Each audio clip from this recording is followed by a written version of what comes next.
সেদিন যশোরে কলেজের এক অধ্যাপককে বলেছিলাম, স্যার আপনি অন্য ধর্মের মানুষ, আপনাকে আমি জোর করব না, আপনি শুধু আমার ধর্মীয় গ্রন্থ কোরআনে কারিম 3 মাস পড়বেন, বুঝে পড়বেন। উনি এমনিতেই বিসিএস ক্যাডার, তো সব দিকে তার জ্ঞান ছিল। সর্বশেষ 3 মাসে পরে দেখি উনি নিজেই মুসলমান হয়ে গেছে। যেন অন্য ধর্মের যারা এসেছেন আপনাদের তো ওয়েলকাম জানাচ্ছি। আপনারা আমাদের ধর্মীয় গ্রন্থ পড়ে, অন্যান্য ধর্মে যারা আছে তারা তো সাধারণ মানুষরা ধর্মগ্রন্থগুলো পড়তে পারে না। তাদের ধর্মীয় গুরু যারা, ঠাকুর যারা, পুরোহিত যারা, এরা ছাড়া বাইরের মানুষ এটা পড়া নিষেধ। আমাদের কোরআন এরকম না, এটা মানব জাতি হিসাবে সবার জন্য উন্মুক্ত। যে এর কাছে আসবে, ইন্না হাযাল কুরআনা ইয়াহদি লিল্লাতী হিয়া আকওয়াম, অবশ্যই এই কোরআন হেদায়েতের পথ এবং সুদৃঢ় হেদায়েত, যেটা এই পথ আপনাকে নির্দেশনা দেবে, সেই ক্ষমতা কোরআনের এখনো আছে না নেই? রব্বুল আলামিন বলেন, আলহামদুলিল্লাহিল্লাযী আনজালা আলা আবদিহিল কিতাবা ওয়া লাম ইয়াজআল লাহু ইওয়াজা। সব প্রশংসা ওই আল্লাহর জন্য, যিনি তার বান্দার প্রতি কোরআনে কারিম দিয়েছেন। এমন কোরআন দিলেন, এমন কিতাব দিয়েছেন যার ভেতরে কোনো গোপন কথা নেই, বাঁকা কথা নেই। মুন্সিগঞ্জ সহ বাংলাদেশের বহু জেলাতে আমরা দেখি অনেকে মারেফতের কথা বলেন। মারেফত মানে তারা বলতে চায় যে গোপন বিষয়, অথচ মারেফাত শব্দটা এসেছে উরফুন থেকে। এখানে যারা আরবি গ্রামার জানে জিজ্ঞাসা করেন, উরফুন থেকে এসেছে। আরাফা ইয়ারিফু, পরিচিত হওয়া। হযরত আদম এবং হাওয়া যে ময়দানে পরিচিত হয়েছিলেন, একে অন্যের সাথে পরিচয় হয়েছিল, ওই জায়গার নাম আরাফাতের ময়দান, পরিচিত হওয়ার স্থান। আপনি মারেফতের কথা বলে মানুষকে যে বলেন গোপন বিষয়, আপনি কি জানেন মারেফত কি? আপনারা যা আরম্ভ করেছেন এটা মারেফত না, এটা মায়ের পথ।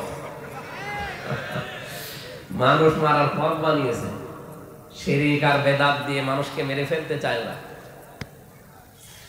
এই জন্য কোরআনে কোনো গোপন কথা নেই। কোরআনের কাছে যারা আসে ওরা আর গোপন থাকতেও চায় না, ওরা ওপেন হতে চায়। আপনারা এদিকে আছেন তো? আমি এমনি অসুস্থ, তো কথা বলাও তো নিষেধ, তারপরও জোর করে বলছি। কোরআনের কাছে যারা আসে আমরা যুগে যুগে দেখলাম তারা কোনোদিন গোপন থাকে নাই, তারা সব ওপেন হয়ে গেছে। হযরত ওমরের নাম শুনেছি, যেই দিন কোরআনের কাছে এসেছেন ওই দিনই বলেছেন, হে নবী এটা কি সত্য না মিথ্যা? তিনি বললেন সত্যবাণী। হযরত ওমর বলেন, হে নবী সত্য জিনিস গোপনে থাকবে কেন? আপনি আমার অনুমতি দেন, আমি একটু কোরআনের পক্ষে ওপেন মিছিল করি।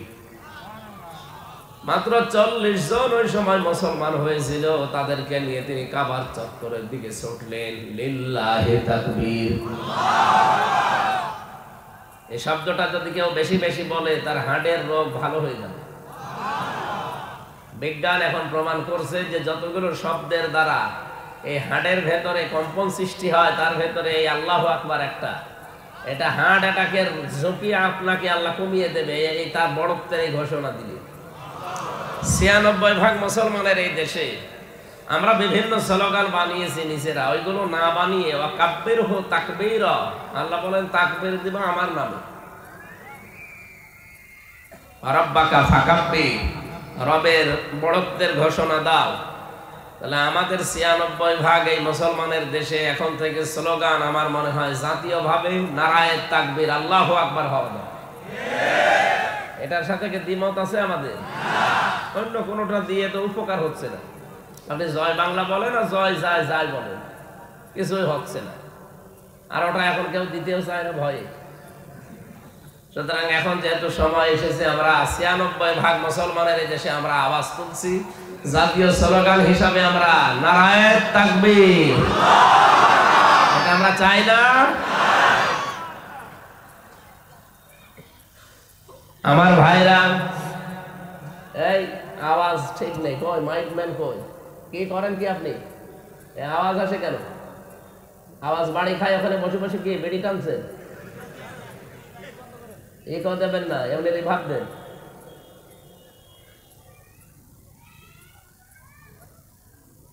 হযরত ওমর যখন মিছিল নিয়ে যাচ্ছিলেন, কাফের মুশরিকরা চিন্তা করে কে গো এই ময়দানে মিছিল করে, আল্লাহু আকবারের আওয়াজ দেয়। দরজা দিয়ে জানালা দিয়ে মুখ বের করে দেখে মিছিলের সামনে হযরত ওমর। তাড়াতাড়ি জানালা দরজা বন্ধ করে বলছে দরকার নেই, ওর সামনে গেলে মাথা থাকবে না।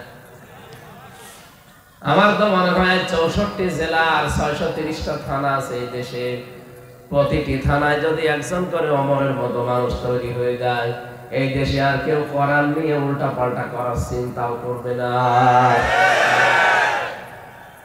কোরআনের কাছে আসলে আর সে গোপন থাকতে চাই না। আর আমরা অনেকে এখনো বলছো হুজুর আমি গোপনে আছি। গোপনে আছি না, কতদিন থাকবেন গোপনে? ওপেন হওয়ার সময় হয়নি, এখনো হয়ে গেছে। এখন আমরা ওপেন সব। সুতরাং কোরআনে কারিমের কাছে যারা আজকে এসেছেন, আজকে আপনাদের থানার ওসি সাহেব এসেছে ফরিদউদ্দিন, এই মুন্সিগঞ্জ জেলায় একজন আলেম আমার সাথে ছিল জেলখানায় 3টা বছর, মুফতি নূর হোসেন নুরানি হাফেজাহুল্লাহ। এই যে বাড়ি না, সদর থানা বাড়ি। আল্লাহ তাআলা গোলামকেও যেন হায়াতে তাইয়্যিবা সিহাতে কুল্লিয়া দান করে। আমরা যারা সত্যি মানুষ হিসাবে আসলাম কোরআন শুনতে, এখান থেকে আজকে কিছু নিয়ে যাওয়া লাগবে। বিশ্বনবীকে আল্লাহ 53 বছর বয়সে জুলুম অত্যাচার নির্যাতনের যখন সর্বশেষ সীমা পার হয়ে গেছে, তার মাথার উপরের ছায়াগুলো আল্লাহ যখন একটা একটা করে সব নিয়ে গেলেন, বিশেষ করে খাদিজাতুল কুবরা রাদিয়াল্লাহু তাআলা আনহা এবং আবু তালিব। এই ভাই কে আপনি কি করেন কি ওখানে বসে?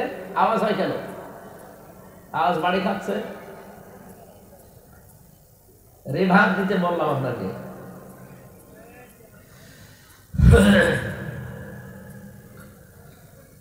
53 বছর বয়সে তাকে আল্লাহ নিয়ে গিয়েছিলেন। বিশ্বনবী মুহাম্মদ রাসূলুল্লাহকে আল্লাহ নিলেন এই কারণে যে সামনে আপনাকে একটা কল্যাণময় রাষ্ট্র উপহার দেব আমি। রাষ্ট্রকে কল্যাণময় করতে হলে কি কি করা লাগবে ওই বিষয়গুলো আমি আপনাকে জানাতে চাই। যেহেতু আমি নিজে শেখাবো এগুলো, এই জন্য বারবার জিবরাইলের মতো দুনিয়ায় যাওয়া তো আমার সম্ভব না। আপনাকে আমি নিজে আপনার কাছে আমার কাছে নিয়ে আসি। নবীজিকে আল্লাহ এই মাস যেটা চলছে রজব মাস, এই মাসের 27 তারিখে, আজকে তো 23 না 24 যেন, মাত্র আর কয়েকদিন আছে 27 তারিখে তাকে নিয়ে গেলেন এই ধুলির ধরা থেকে একেবারে আরশ মহল্লায়। 27 বছর তাকে তার গবেষণাগারে ল্যাবরেটরিতে বসিয়ে 14টা জিনিস শিখিয়েছিলেন। এই 14টা জিনিস যদি আপনার উম্মতের ভেতরে একটা দেশে আপনি কায়েম করতে পারেন, ওই দেশটা কল্যাণময় রাষ্ট্র হয়ে যাবে। আমাদের দেশটাও যেহেতু এখন নতুন করে স্বাধীন হয়েছে, এই দেশটাকে যদি সত্যি বিশ্বের বুকে কল্যাণময় রাষ্ট্র হিসাবে আমরা দেখাতে চাই, রজব মাসে আমাদের মূল শিক্ষা লওয়া লাগবে এই 14টা। কি কথা বলেন নাকি? আপনি যে দল করেন, যে ধর্মে আছেন, কোনো অসুবিধা নেই। 14টা যদি থাকে, যেহেতু আপনাকে আল্লাহ বানিয়েছে, আমাকেও আল্লাহ বানিয়েছে, মাস্ট বি এই দেশটা কল্যাণময় রাষ্ট্র হয়ে যাবে। আমরা সেই জন্য সূরা বানী ইসরাইল থেকে তেলাওয়াত করেছি, তেলাওয়াত করছি এবার সূরা বানী ইসরাইলের 23 নম্বর আয়াত থেকে 38 নম্বর আয়াত পর্যন্ত 14টা বিষয় আল্লাহ এখানে জানিয়েছেন আমাদেরকে নবীজির মাধ্যমে। আপনি চিন্তা করতে পারেন, মাত্র 14টা জিনিস শেখানোর জন্য সময় নিয়েছে আল্লাহ নিজে। কত বছর? 27 বছর একাধারে এক জায়গায় বসিয়ে তাকে শিখিয়েছে। সরাসরি গবেষণা চলছে, নিজে আল্লাহ গাইডলাইন দিচ্ছে। আমরা একটা বিষয়ের উপরে এমফিল করি, পিএইচডি করি, সর্বোচ্চ 2 বছর আর 5 বছর 7 বছর লাগে, ওই বিষয়ে অভিজ্ঞ হয়ে যায় মানুষ। আর নবীকে আল্লাহ নিজে বসিয়েছেন একটা গবেষণাগারে 27 বছর। অনেক গুরুত্বপূর্ণ বিষয় এখানে আল্লাহ দিয়েছে, যেগুলো দিয়েছেন আমরা দেখবো আমাদের দেশে এগুলো আছে কিনা। যদি না থাকে, রাষ্ট্রের যারা দায়িত্বে আছেন, ডক্টর মোহাম্মদ ইউনূস সহ প্রত্যেকের দায়িত্ব হবে দল মত জাতি বর্ণ ধর্ম নির্বিশেষে 14টা এই রাষ্ট্রে কায়েম করা। তাহলে এইটা পৃথিবীর 257টা দেশের ভেতরে মডেল দেশ হবে ইনশাআল্লাহ। এই গ্যারান্টি দিচ্ছেন কে? এবার আমরা প্রবেশ করছি।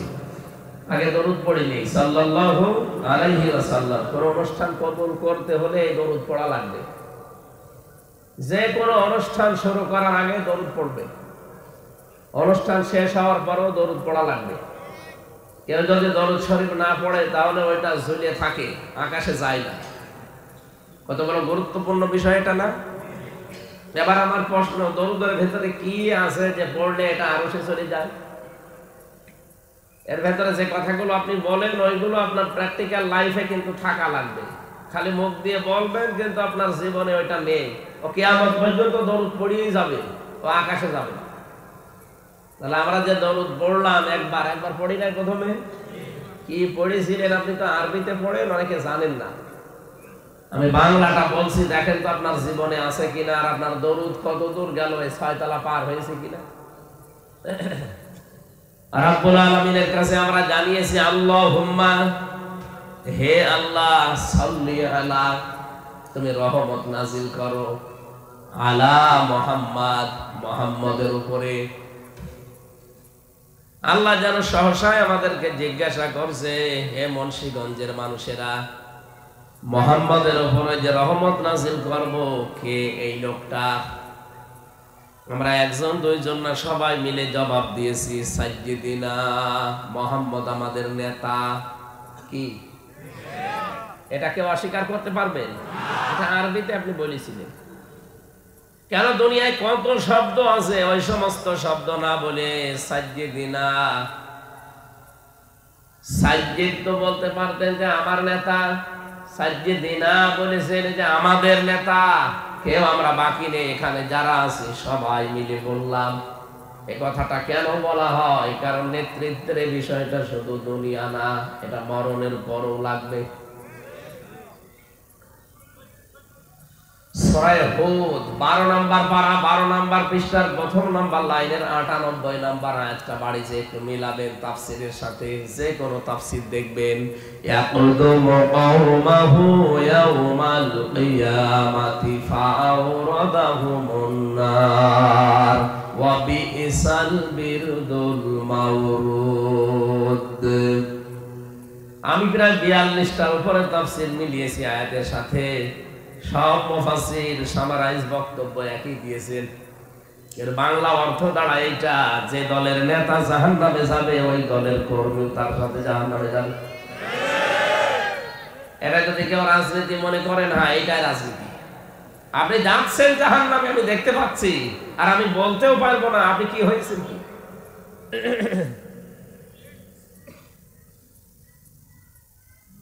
যেই দলের নেতা জাহান্নামে যাবে ওই দলের নেতা কর্মীদেরকে নিয়ে, অনুসারীদেরকে নিয়ে একসাথে জাহান্নামে যাওয়া লাগবে। সুতরাং এটা দুনিয়ার বিষয় হলে আমি বলতাম না, এটা আখিরাতের বিষয়। দুনিয়াতে যাদের নেতা ঠিক নেই, সাইয়্যিদিনা ঠিক নেই, আশা করছি তারা এখন থেকে ঠিক করে নেবেন। এমন কোন মানুষের পেছনে থাকবেন না যারা জুতা পায়ে দিয়ে মসজিদে ওঠে। আপনাদের জেলায় হয়েছে, আমি দেখেছি। এই বেশি বলে ফেললাম, সে না অন্য ধর্মের লোক, জোতা পায়ে দিয়ে যে লোকটা আল্লাহর ঘর মসজিদে উঠতে পারে, ও মনে হয় আরো সে উঠতে পারবে। কি না মানে?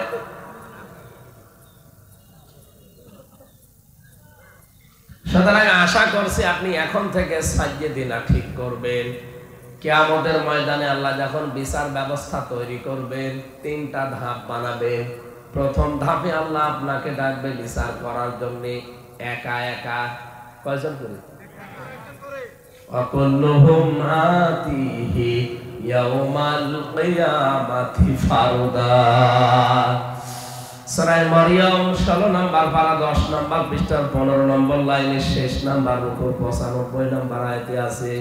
তাফসীরে ফি জিলাল কোরআন সাইয়্যিদ কুতুব রাহমাতুল্লাহ আলাইহি লিখেছেন, কিয়ামতে আল্লাহ বিচারে কোনো মানুষকে দলবদ্ধভাবে ডাকবে না, প্রত্যেকেই প্রথমেই ডাকবে একা একা।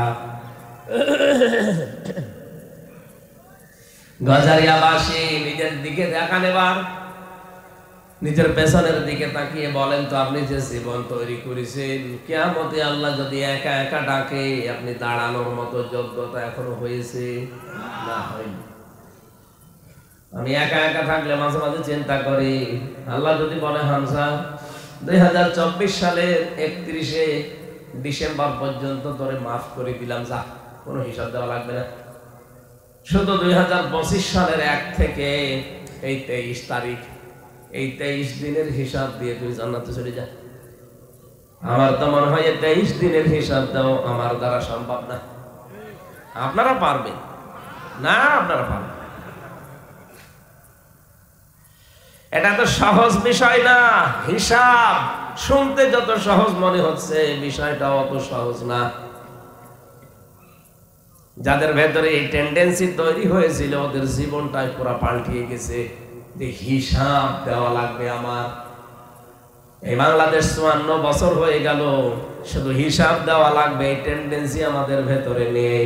এই জন্য ধনী আরো ধনী হয়, গরিব আরো গরিব হয়।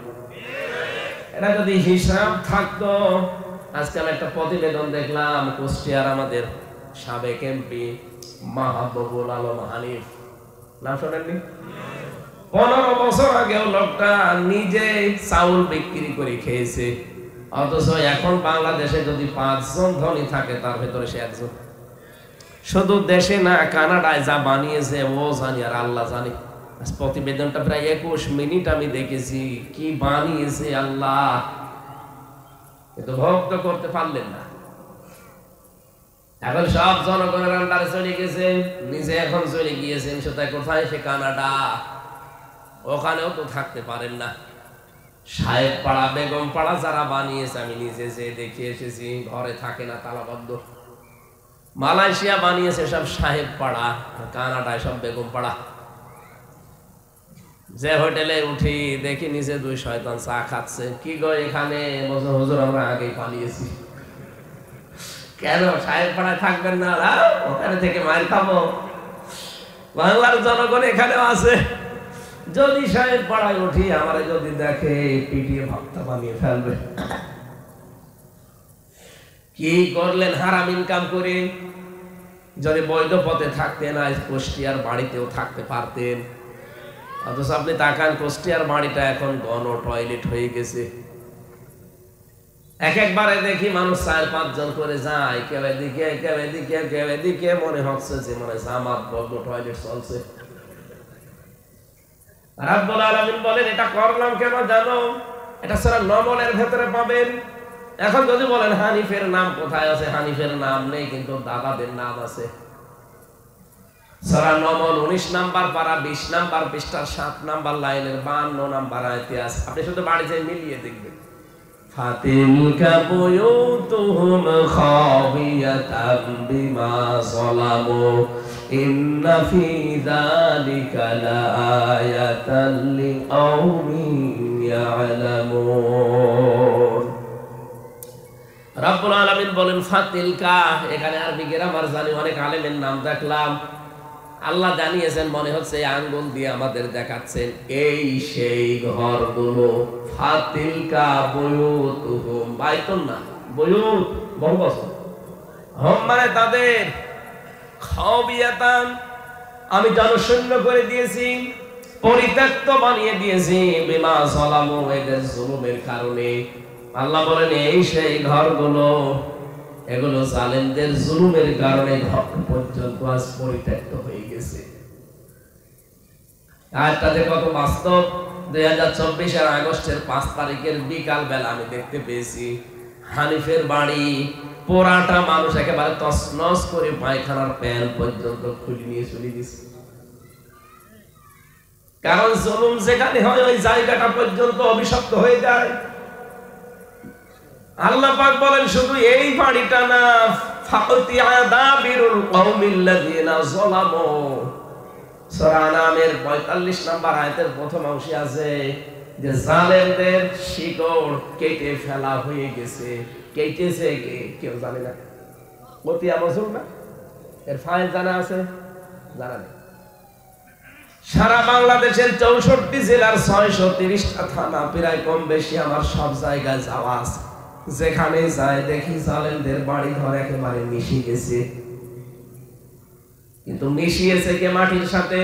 এটা ভেঙে ফেললো কে? না আল্লাহ না। পতিয়ার ফাইল জানা নেই, কে ভেঙেছে কেউ জানে না। আপনি হানিফের বাড়ির মামলা দেবেন, কারে দেবেন, কে ভেঙেছে আপনি কেউ জানে না। এ পর্যন্ত জালেমদের বিষয় ছিল। এবার আমাদেরটা, এর পরের অংশে আল্লাহ আমাদের জন্য শিক্ষা দিয়েছেন, ইন্না ফি যালিকা লাআয়াতাল লিকাওমিন ইয়ালামুন। অবশ্যই এর ভেতরে শিক্ষা আছে, যারা জ্ঞানী সম্প্রদায় তাদের জন্য লামের তাকিদ দিয়েছেন আল্লাহ। কি শিক্ষা? জালেমদের এত বড় শিকড় যদি আমি আল্লাহ কেটে ফেলতে পারি, তাও ফাইলি নেই, কর্তাই নেই। আগামীতে যারা চেয়ারে বসবে এরা যদি জুলুম করে, এদের বাড়ি ঘর শ্মশান হয়ে যাবে। কথা টের পাচ্ছেন কি বললাম? আন্দাজে ঠিক বলছে। ইউনিয়নের চকিদার থেকে শুরু করে সংসদ পর্যন্ত তাকান, সব জায়গায় জালেমদের লোক, তাও 4-5 স্তরে সেট করা ছিল। আমি তো রিমান্ডে 10 দিন দেখেছি যে ওদের কাজ কি, ওরা কত কঠিন সিদ্ধান্ত নিয়ে গিয়ে যাচ্ছিল।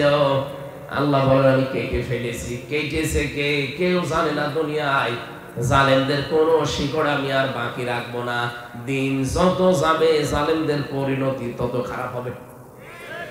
কারণ জালেমদের মামলা দায়ের করব, এটা সূরা শূরা 25 নম্বর পারার 6 নম্বর পৃষ্ঠা 13 নম্বর লাইনের 42 নম্বর আয়াতের প্রথম অংশে আছে, ইন্নামাস সাবিলু আলাল্লাযীনা ইয়াযলিমুনান নাস। অবশ্যই আমি আল্লাহ মামলা দায়ের করব, কেস করব জালেমদের বিরুদ্ধে, যারা মানুষ হয়ে মানুষের উপরে জুলুম করছে। শব্দটার দিকে খেয়াল করেন তো, ইয়াসলিমুন আল মুসলিমুন আল্লাহ দেয়নি যে মুসলমানদের উপরে যারা অত্যাচার করে। ইয়াসলিমুন আন নাস, হিন্দু কি মানুষ না? কথা বলছে দেখেন, খ্রিস্টান মানুষ না? আপনি মানুষ হয়ে মানুষের উপরে যদি জুলুম করেন, তার অধিকার নষ্ট করেন, আপনি কিন্তু হামজার মামলার আসামি আর নেই, আপনি সরাসরি আল্লাহর মামলার আসামি। সুতরাং এই দেশে 1628 জন মানুষ দায়িত্বে ছিল। কত বলেন বলেন? 1628 জন মানুষ এই দেশের দায়িত্বে ছিল। কম বেশি প্রত্যেকে জুলুম করেছে অথবা জুলুমের সহযোগী। আপনি হিসাব করে বলবেন এই দেশে যারা দায়িত্বে ছিল প্রতিটি মানুষ কিন্তু আল্লাহর মামলার আসামি। মামলার বাতি যত বড় হয় মামলা তত কঠিন হয়। কি কথা বলে দেখেন, আমারে যদি এদেশের কোন সলিমদ্দি মামলা দিত, 3 দিনের বেশি আমার জেলে রাখতে পারতো না। কারণ আমি যেখানে ছিলাম, আকিস গ্রুপের নাম শুনেননি? আমি ওদের খতিব ছিলাম। কয় টাকা আগে আপনার? যেই কয় টাকা লাগবে আপনাকে দিয়ে দিত, মামলা আপনি তুলে নিতে বাধ্য। কিন্তু মামলা তো দিয়েছে এমন, কিন্তু টাকা পয়সার ব্যাপার না। মামলার বাতি যত বড় হয়, কেস তত কঠিন হয়। 3টা বছরে ওরা আমার ফাঁসির কন্ডেম সেলে রেখে দিয়েছে, কারোর সাথে দেখাও করতে দেয়নি। 24 ঘন্টা আমার মতো একটা ছোট মানুষ তালা লাগিয়ে সিসি ক্যামেরা দিয়ে আবার কারারক্ষী বসিয়ে রাখে। এমন কারারক্ষী দিত যেন আমার সাথে কথা না বলে। দেবদুল্লাহ নাম শুনে বোঝা যাচ্ছে যে আল্লাহকেই মানে না, তা আমারে মানবে কি? যদি এই যে ফরিদউদ্দিন ভাই এসেছে এরকম একজন মানুষ দিত, সে তো আল্লাহ রসুলকে অন্তত বিশ্বাস করতো, তার সাথে কথা বলতে পারতাম। এমন মানুষকে দিয়েছে, ওর কাছে আলেম ও যা জালেম ও তা, কথা বলতে পারতাম না। 3টা বছরের ভেতরে যে কষ্ট দিয়েছে, খাবার দাবারও ঠিক মতো দিত না। এই জন্যই তো এত রোগ হয়ে গেছে, স্বাভাবিক হচ্ছে না। শুধু ডাক্তার কালকে পরশু দিনও দেখালাম, মজা করে মাহফিল বন্ধ করে 8-10 দিন পড়ে থাকে হাসপাতালে। এখন যদি আজকে না আসতাম, এমনি গতবার আপনারা কার কাছে ধোকা খেয়েছে। আজকে না আসলে তো 14 গোষ্ঠী উদ্ধার করে দিতেন হুজুরে। এই জন্য অসুস্থ শরীর নিয়ে রাত মনে হয় 2টার দিকে এসে পৌঁছালাম। কি করবো বলেন তো? আমিও পারি না, আপনারাও ছাড়েন না। আল্লাহু আকবার, এরকম হয়ে যাচ্ছে। তাফসীর করতে হলে শরীর ভালো লাগা লাগে, আমার পড়াশোনা করা লাগে, কিছুই পারছি না। তারপর একটু মন থেকে দোয়া করেন। আর আমিও মুসাফির অবস্থায় আছি, অসুস্থ আছি, আল্লাহ যেন অন্তত মুক্ত জীবনে যখন ফিরিয়ে দিয়েছে, কোনোদিন ভাবি নাই যে আবার বের হবো, কারণ যে জায়গায় ছিলাম ওখান থেকে বের হওয়া সম্ভব না। আর জালেমরা থাকলে আর বের হতাম না। আমার মনে হয় ওখানে ঢুকে মরেছিলাম। বহু মানুষ আমার সামনে মরে গেছে, কত লাশ আমার সামনে দিয়ে বের করে নিয়ে গেল। যেহেতু মুক্ত জীবনে আল্লাহ দয়া করে আবার ফেরত দিয়েছে, অন্তত শরীরটা যেন আগের অবস্থায় আল্লাহ আবার ফিরিয়ে দেয়। ডায়াবেটিস হয়ে গেছে অনেক বেশি, 27, কন্ট্রোল করা কঠিন হয়ে যাচ্ছে। যেহেতু রাত জাগা নিষেধ, প্রতিদিন রাত 10টার পরে ঘুমিয়ে পড়ার কথা, আর আপনারা তোলেনি রাত 10টায়। মাহফিল কর্তৃপক্ষকে এত করে বলছি যে ভাই মাগরিবের পরে বা ইশার পরে তুলে দেবে, মানে মানুষ আসে না। মানুষের ঝামেলা, এরা আসতে দেরি করে।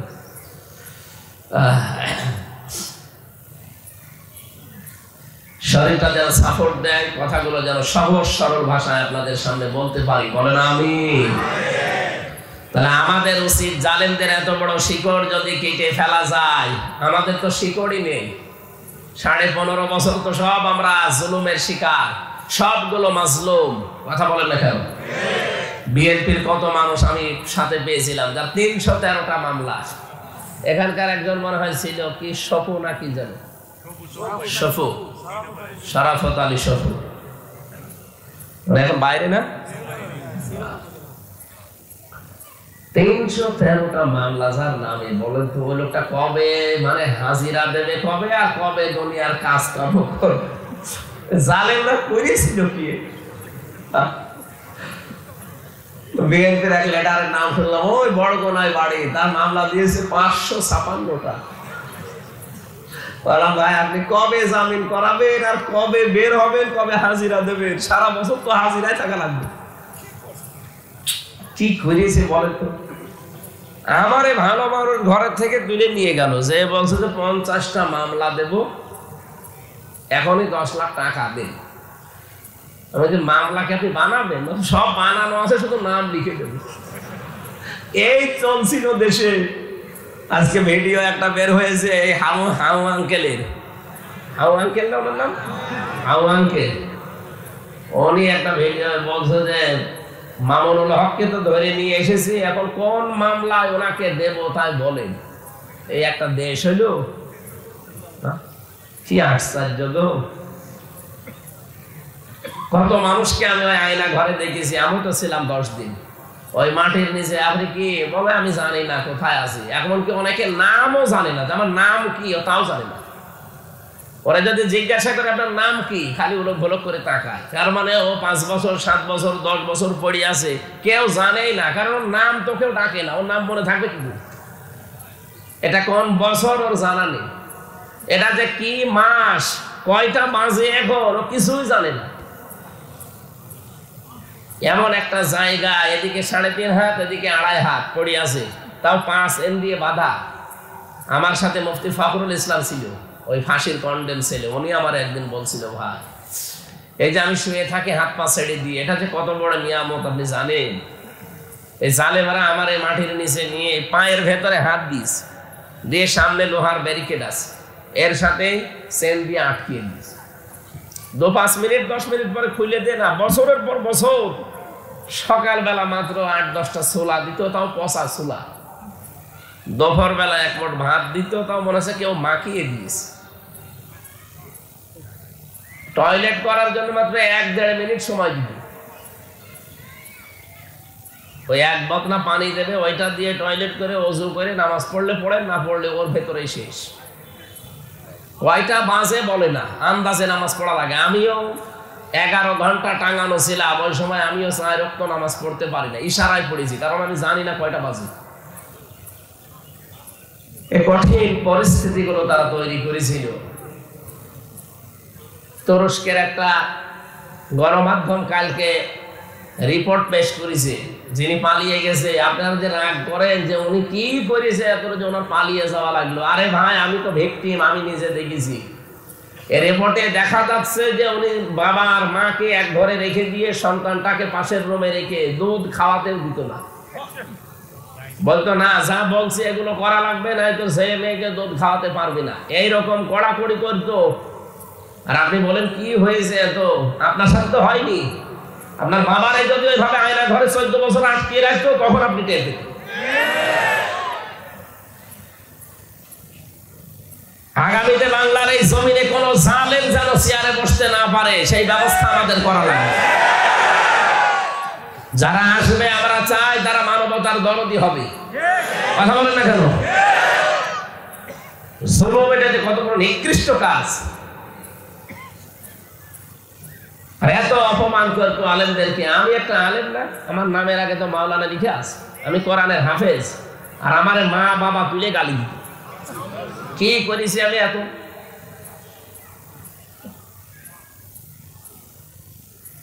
ওই শয়তান গুলো এখন মাঝে মাঝে মামলার আয়ু আমার কল দেয়, ও হুজুর মাফ করে দিয়ে। কিসের মাফ? আগে টাকা ফেরত দে। হ্যাঁ, আমার বাবার কাছ থেকে আর আকিস গ্রুপের কাছ থেকে 32 লাখ টাকা নিয়েছে। আগে টাকাগুলো ফেরত দেন। 3টা বছর আমারে রাখলেন ফাঁসির কন্ডেম সেলে, আমার কষ্টের কথা ভুলে গেলাম, মাফ করে দিলাম, কিন্তু টাকাগুলো ফেরত দেবেন তো। 50 লাখের উপরে খরচ করে দেন, টাকাগুলো ফেরত দেন, তারপরে মাফ হবে। জালেমরা এখন গাড়া কলে পড়িস তো, বলছে মাফ করে দিই না। এই 15.5 বছরে যার কাছে যা করেছেন তার কাছে আগে যে মাফ চাবেন, তার ক্ষতিপূরণ দেবেন, এরপর আপনার মাফ হবে। তাছাড়া আপনার কোনো মাফ নেই। আপনি মনে করছেন আস্তাগফিরুল্লাহ পড়লেই মাফ হয়ে যাবে, অত সহজ। এখানে কিয়ামতে আপনি একা একা উঠবেন। আপনি ভাবেন আপনার প্র্যাকটিক্যাল লাইফ যেভাবে তৈরি করেছেন জবাব দিতে পারবেন আপনি? কত কিছু আপনার জীবনে লুকিয়ে আছে, কেউ জানেও না হয়তো। এখানে হিসাব, এই শব্দটা বড় মারাত্মক শব্দ। হযরত ওমর রাদিয়াল্লাহু তাআলা আনহু, এদিকে তাকান, তিনি বলেন আমার সন্তানটাকে আমি ভর্তি করেছিলাম মাদ্রাসায়। হযরত আলী ওই সময় দেশের প্রধান বিচারপতি, তিনিও দিলেন তার সন্তান হোসাইনকে মাদ্রাসায়। 2 জনকেই মাদ্রাসায় ভর্তি করা হয়েছে, পড়ছে। হযরত হোসাইন খালি কলম ফেলে দেয় আর বলে কলম তুলে দাও, কলম ফেলে দেয়, তুলে দাও। 3 বার তুলে দেওয়ার পরে হযরতে আব্দুল্লাহ ডাক দিলেন, হোসাইন কলম ফেলে দাও, নিজে আমারে বলতে বলো, আমি কি তোমার খাদেম নাকি? আমি কি তোমার চাকর নাকি? হযরত ওমরের সন্তান এই প্রশ্ন দেওয়ার পরে হোসাইন যেন বলে ফেললেন যে তুমি তো শুধু চাকর না, চাকরের বাচ্চা চাকর, তুমি তো খাদেমের বাচ্চা খাদেম।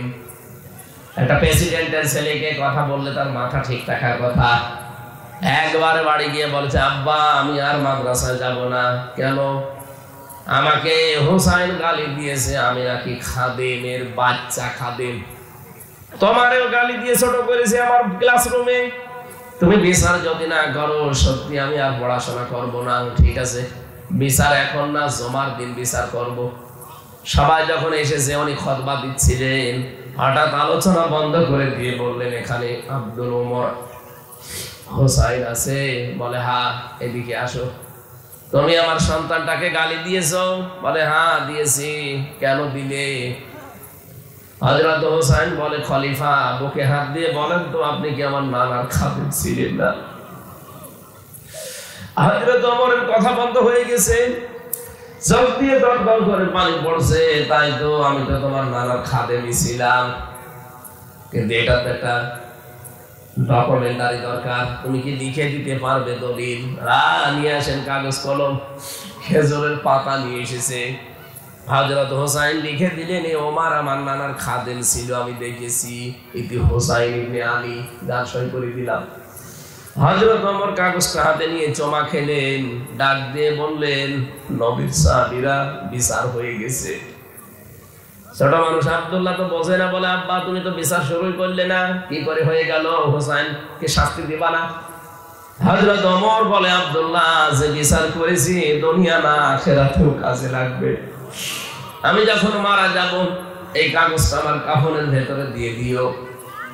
আল্লাহ পাক যখন প্রথমে আমাকে একা তুলবে, কেউ তো আমার সাথে থাকবে না বিচার করার জন্য, যখন স্রেফ একা একা তুলবে, অকুল্লুহুম আতিহি ইয়াউমাল কিয়ামাতি ফারদা।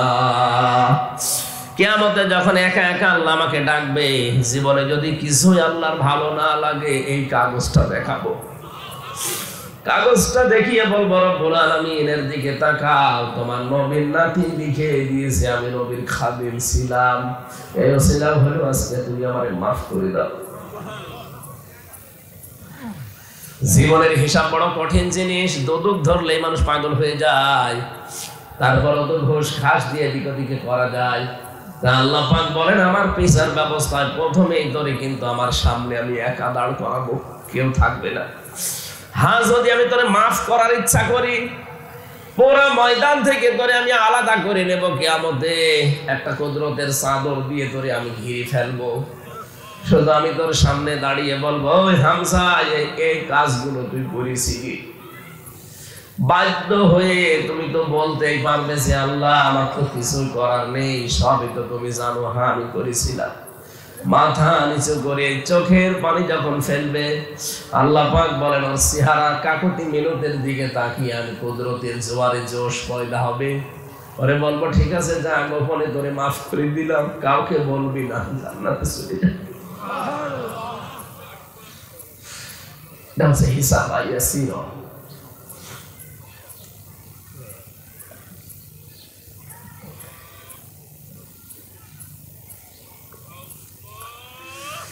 রব্বুল আলামিন কিয়ামতে এরকম কঠিন অবস্থায় আমাদের কাউকে তুমি জনগণের সামনে অপমান করো না, গোপনেই যেন তোমার সাত্তার নামের খাতিরে গোপন করে রেখে গাফফার নামের খাতিরে আমাদের মাফ করে দিও। কিয়ামতের দ্বিতীয় ব্যবস্থা এবার আর একা থাকবে না। সূরা বানী ইসরাঈল 15 নম্বর পারা 8 নম্বর পৃষ্ঠা 3 নম্বর লাইনের 71 নম্বর আয়াতের প্রথম অংশে পাবেন, ইয়াউমা নাদউ কুল্লা উনাসিন বিইমামিহি। আল্লাহ পাক বলেন কিয়ামতে এবার আর তোরে একা না, এবার তোর নেতার সাথে ডাক দেব। কার সাথে?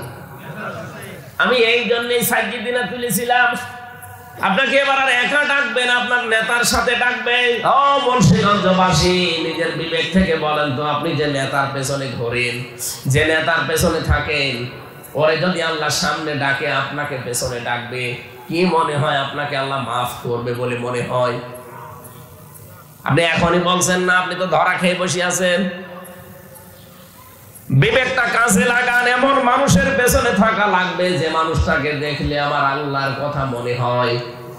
এমন মানুষের পেছনে থাকা যাবে না যারা দেখলেই শয়তানের কথা মনে পড়ে। কথা বলে ঠিক না? আমি কিন্তু এখানে বসে বসে সাইয়্যিদিনা পড়বেন আর মনে করবেন আসমানে চলে গেছে। না, সাইয়্যিদিনাকে ঠিক করেন।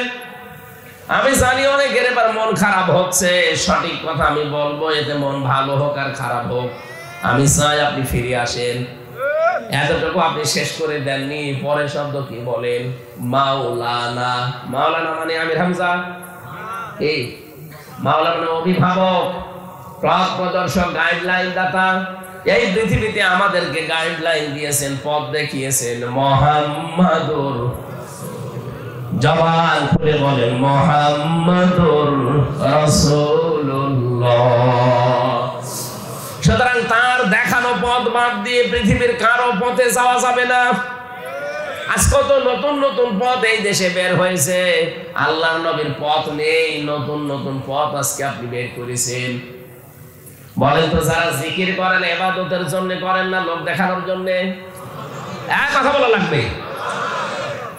জিকির একটা ইবাদত, কেউ যদি ইবাদত মনে করে এটা করতে যায়, মাস্ট বি তাকে অবশ্যই অবশ্যই অবশ্যই রাসূলুল্লাহ যেভাবে শিখিয়েছেন ওইভাবে করা লাগবে। সূরা ফুরকান এটা 68 নম্বর আয়াত, 19 নম্বর পারা 4 নম্বর পৃষ্ঠার 12 নম্বর লাইন 13 নম্বর লাইনে আছে, ওয়াল্লাযীনা লা ইয়াদউনা মা'আল্লাহি ইলাহান আখার। যারা আল্লাহর সাথে অন্য কাউকে ডাকে না।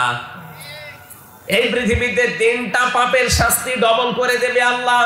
আপনি গোনা একটা করবেন, একটা শাস্তি পাবেন, কিন্তু 3টা অপরাধ এমন আছে, এই 3টা অপরাধের শাস্তি একটা না ডবল করে দেবে। তার ভেতরে প্রথম এইটা, যারা আল্লাহর সাথে অন্য কাউকে ডাকে, যেটা এই চট্টগ্রাম বিভাগের জেলাগুলোতে বেশি হয়। আপনি কিছুক্ষণ আল্লাহর নামে জিকির করলেন, সুবহানাল্লাহ, আলহামদুলিল্লাহ, লা ইলাহা ইল্লাল্লাহ, আল্লাহু আকবার। এর পরে পরে আপনি জিকির তৈরি করে নিলেন, ইয়া আলী বাবা, শাহ আলী বাবা, কেল্লা বাবা, ফতে বাবা। এগুলো নেই দেশে? এই পাশের জেলা কুমিল্লা, ব্রাহ্মণবাড়িয়া, এগুলো আরো বেশি। এই যে তাহেরি সাহেব নিচে নতুন নতুন জিকির বানিয়েছেন আপনি। কত আলেম নাম দেখলাম, 7-8 জন আলেমের। বলেন তো ইয়া আলী বাবা, শাহ আলী বাবা কোন জিকির আছে? কোথায় পেয়েছেন আপনি? আল্লাহর সাথে অন্য কাউকে জুড়ে দেওয়া যাবে না। আল্লাহর নামের সাথে অন্য কাউকে যারা যোগ করে ডাকেন, এরপরে আয়াতে আছে ইউদাফ লাহুল আযাব, তার শাস্তি হবে কয়টা? 2টা। বলেন বলেন। সুতরাং উনি যদি বুঝে করুক আর না বুঝে করুক, জাহান্নামে যায় যাক। আমরা আর কোনোদিন আল্লাহর সাথে অন্য কারো নাম ডাকবো না। এটা রেকর্ড হচ্ছে, এই জন্য আরো বেশি করে বলছি। আল্লাহর সাথে কারো নাম আমরা ডবল করে আর ডাকবো না। ডাকলে আমার শাস্তি কয়টা? আরো জোরে বলেন। এটা মানবেন তো ইনশাআল্লাহ? হ্যাঁ, মানবেন না? ও জাহান্নামে যায় যাক, ওখানে আল্লাহ বাবা, ফতে বাবা, শাহ আলী বাবা নিয়ে যাক, কিন্তু আমি ওর সাথে নেই, কারণ আমাকে নিষেধ করেছে কে? আল্লাহ। আল্লাযীনা লা ইয়াদউনা মা'আল্লাহি ইলাহান আখার। কত মানুষকে দেখি রাসূলুল্লাহর নামে জিকির করে, এটাও হারাম। রাসূলুল্লাহর নামে দরুদ পড়বেন আর জিকির করবেন শুধুমাত্র একমাত্র কেবলমাত্র কার নামে? আল্লাহ বাদে কারো নামে জিকির করা জায়েজ নেই। জেলখানায় একজনকে পেয়েছিলাম, ওই যে সোহেল চৌধুরী হত্যা মামলার আসামি মামুন। সোহেল চৌধুরী নায়ক ছিল না? ওকে যে মেরে ফেলেছিল, সে 25 বছর জেল খাটতেছে। দেখতাম রাত 2:30-3টায় আমি আর মামুনুল হক করতাম তাহাজ্জুদের জন্য, আর ওই লোকটা উঠতো জিকির করার জন্য। শরীর তো সেরকম 25 বছর বসে বসে খেয়ে একেবারে হাতির মতো হয়েছে। ওই সেই জিকির আরম্ভ করতো, ইয়া রাসূলুল্লাহ, ইয়া রাসূল। কি গো, ঘর কেঁপে ওঠে। 4 তলায় আমরা, 3 তলায় আমরা, 4 তলায়। একদিন ডাক দিয়ে বললাম যে ভাই কি করেন? বলছে হুজুর জিকির করি। কিসের জিকির? ইশকে। ইশকে কিসের? রাসূলুল্লাহ। রাসূলুল্লাহর ইশকে কোনো জিকির নেই। কে শিখিয়েছে আপনাকে? এই ছেলে একজন এসেছিল, সবুজ পাগড়ি মাথায় দেওয়া, মাইজ ভান্ডারি বাবার মুরিদ। উনি এসেছিল, উনি আমাকে শিখিয়েছে, আমি ওর পর থেকে জিকির করি। মামুনুল হক বলল, ভাই না, এটা কোনো জিকির না, জিকির হবে কার নামে? আপনি আজকে থেকে ইয়া রাসূলুল্লাহ কোনো জিকির আর করবেন না। দেখলাম পরবর্তী দিনে উনি পাল্টিয়ে গেছে। উনি ওঠে জিকির করে শুধু আল্লাহু আকবার, আল্লাহু আকবার। ঠিক আছে, এটা করেন। আর যদি আপনি শাস্তি থেকে, গজব আযাব থেকে, আল্লাহর বরদোয়া থেকে, আপনি যদি তার লানত থেকে বেঁচে থাকতে চান, তাহলে যখনই সময় পাবেন সব সময় পড়বেন আস্তাগফিরুল্লাহ। পাক থাকেন আর না পাক থাকেন, আমি সহ যারা এখানে এসেছি প্রতিটি মানুষ, এই নারী পুরুষ সবাই এই শব্দটা মুখে রাখবেন। যেখানেই থাকেন, যে অবস্থায় থাকেন, আপনি পাক আছেন না পাক আছেন দেখা দেখির দরকার নেই, বলবেন আস্তাগফিরুল্লাহ, আস্তাগফিরুল্লাহ। দুনিয়ায় যে চিন্তা ভাবনা আছে, এইটা আস্তে আস্তে আল্লাহ আপনার দূর করে দেবে। আর এইটার কারণে কিয়ামতের ময়দানে আপনি বিশাল নেকির ঢের দেখতে পাবেন। সবচাইতে বড় বিষয়, আল্লাহ ওই আস্তাগফিরুল্লাহ পড়া অবস্থায় কোনো গজব আপনার প্রতি দেবে না। জোরে বলেন সুবহানাল্লাহ। এখানে আমাদের মাওলানা ঠিক করা লাগবে। আমাদের গাইডলাইন আমরা দেখবো রাসূলুল্লাহ কি বলেছে। হ্যাঁ, আল্লাহ কি বলেছে, রাসূলুল্লাহ কি করেছে, এইটার নাম ইসলাম। ওর বাবা কি বলেছে, দাদা কি করেছে, এর নাম ইসলাম। রাসূলুল্লাহকে আল্লাহ 27 বছর পরে ফেরত পাঠাচ্ছেন। যান, প্রথম নাম্বার এই দুনিয়ায় যে উম্মতকে বলবেন, আল্লাহ প্রথম আদেশ দিয়েছে সব মানুষের জন্য এই, ওয়া ক্বাদা রাব্বুকা আল্লা তা'বুদু ইল্লা ইয়্যাহু ওয়া বিল ওয়ালিদাইনি ইহসানা। আল্লাহ বলেন, আমি রায় দিলাম, আমি সিদ্ধান্ত নিয়ে ফেললাম। আমি কসম, মানে রায় দেওয়া, সিদ্ধান্ত নেওয়া, ফয়সালা করা। আমি ফয়সালা দিয়ে দিয়েছি যে আমি আল্লাহ ছাড়া কারো ইবাদত করা যাবে না। বাংলার মুসলমানেরা বলেন তো, রায় এই শব্দটা কোনোদিন শোনেননি? বাংলাদেশে রায় হয় না। আমাদের এই মুন্সিগঞ্জ জেলা আপনাদের এখানে দুই প্রকার রায় আছে, একটা ম্যাজিস্ট্রেট কোর্টে আর একটা জজ কোর্টে। এরপরে আরো দুইটা রায় আছে ঢাকাতে, একটা হাইকোর্টে আর একটা সুপ্রিম কোর্টে, ওখানে আবার দুই ভাগ আছে। এই বাংলাদেশে সর্বমোট রায় কয়টা পেলাম? আরো জোরে। প্রতিটি রায় যদি পাওয়ার পরে বলেন যে আমি ন্যায় বিচার পাইনি, আমি আরো উপরে যাব, তাহলে ম্যাজিস্ট্রেট কোর্ট থেকে জজ কোর্ট, এখান থেকে হাইকোর্ট, এখান থেকে সুপ্রিম কোর্ট। সুপ্রিম কোর্টের প্রধান বিচারপতি যিনি এখন আছেন, উনি যদি একবার কোন বিষয়ে রায় দিয়ে দেয়, আপনি না এদেশের 18 কোটি মানুষ এটা মেনে নিতে বাধ্য। যদি বলে আমি মানি না, তাহলে ফাঁকা জায়গায় আপনাকে থাকতে দেবে না, হয় জেলখানা অথবা দেশ থেকে তাড়িয়ে দেবে। কথা বলে না কেন? প্রধান বিচারপতির উপরে যেহেতু কোন বিচারপতি দেশে নেই, তার রায় আপনাকে মেনে নেওয়াই লাগবে, মাস্ট বি। প্রধান বিচারপতির উপরে আরেকজন বিচারপতি নেই, কে?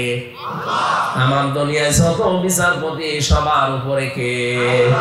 আলাইসাল্লাহু বিআহকামিল হাকিমিন। আল্লাহ বলেন আমি কি সবার উপরে বড় বিচারপতি না? আমি আল্লাহ যদি কোনো বিষয় একবার রায় দিয়ে দেই, আমার রায় যদি কেউ মানতে অস্বীকার করে, আমার রায়ের বিরুদ্ধে যদি কেউ অবস্থান নেয়, ইয়া মাশারাল জিন্নি ওয়াল ইনসি ইনিস্তাতা'তুম আন তানফুযু মিন আকতারিস সামাওয়াতি ওয়াল আরদ ফানফুযু লা তানফুযুনা ইল্লা বিসুলতান। জবান খুলে পড়েন ফাবিআইয়ি আলা'i রাব্বিকুমা তুকাদ্দিবান। রব্বুল আলামিন বলেন, হে জিনার মানুষেরা, আমার আইন, আমার রায় যদি ভালো না লাগে, আমার আসমানের নিচ থেকে জমিনের উপর থেকে বের হয়ে যা। কোথায় যাবি? যেখানে যাবি ওইটা কার? সুতরাং বের হয়ে যাওয়ার জায়গা যেহেতু নেই, আমার রায়গুলো মেনে নে। আল্লাহর প্রথম রায় এই যে আল্লাহ বাদে কারো ইবাদত করা যাবে না। অন্যান্য ধর্মের লোক যারা আছেন, আমি বহু ধর্মের লোকের সাথে মিশে দেখেছি। এই পৃথিবীতে প্রায় 4500-এর উপরে ধর্মের লোক আছে। বাইরের রাষ্ট্রগুলো যখন যায়, আমি ইহুদির সাথে মিশেছি, খ্রিস্টানের সাথে মিশেছি, বৌদ্ধর সাথে মিশেছি, হিন্দুদের সাথে তো বাঁশের দাদা বাবুদের কাছে গেলে মিশাই লাগে। দেখেছি এই মানুষগুলো সবাই একজনকে কিন্তু বিশ্বাস করে যে আল্লাহ একজন আছে। কি কথা বলেন এখানে? বলিয়া আহলাল কিতাব তাআলাউ ইলা কালিমাতিন সাওয়াইন বাইনানা ওয়া বাইনাকুম আল্লা না'বুদা ইল্লাল্লাহ। আল্লাহ পাক বলেন, হে নবী, ওদেরকে আপনি ডাক দেন। অন্য ধর্মের যারা আছে বলেন যে আসো আমরা সবাই একটা কথার উপরে একমত হই যে আল্লাহ না'বুদা ইল্লাল্লাহ, আল্লাহ বাদে কারো ইবাদত আমরা করব না।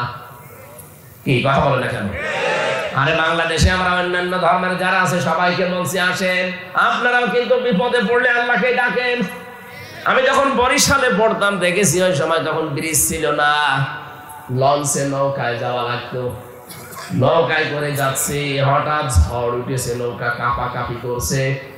দাদার দাদি হিন্দু, ওরা দেখছে পড়ছে লা ইলাহা ইল্লাল্লাহ। কি গো, চেহারা দেখে মনে হচ্ছে অন্য ধর্মের। কালেমা পড়েন কেন? বলছে দেখো যে ঝড় উঠেছে, কালী দুর্গার কাজ না, আল্লাহ লাগবে।